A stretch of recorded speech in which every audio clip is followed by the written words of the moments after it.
competitive schools, and we are at the start of a very exciting time for the Ellington Public Schools. We have a growing student population.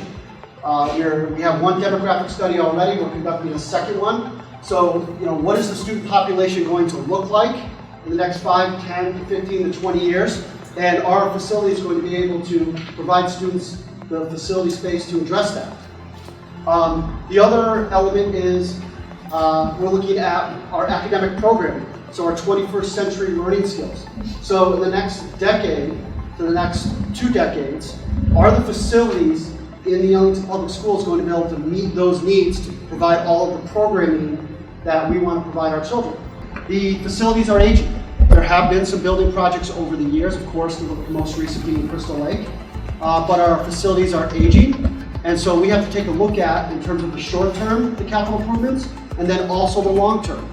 So this is about trying to figure out how we can work cooperatively to get as much input on what do you want your school system to be, what do you want your town to be, what do you want your facilities to be to meet the needs, not only of those who use the schools for the educational purposes, but also we know these buildings are starting to be community type of buildings, and they're also being used year round.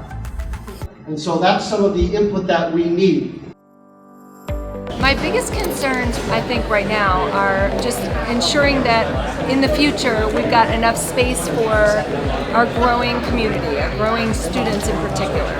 I'm very, very interested in how we're going to be able to move forward with new facilities potentially, or expand existing facilities. I enjoyed the opportunity to hear about the schools. I thought the turnout was fantastic. I thought the community came out, they were involved, they were engaging.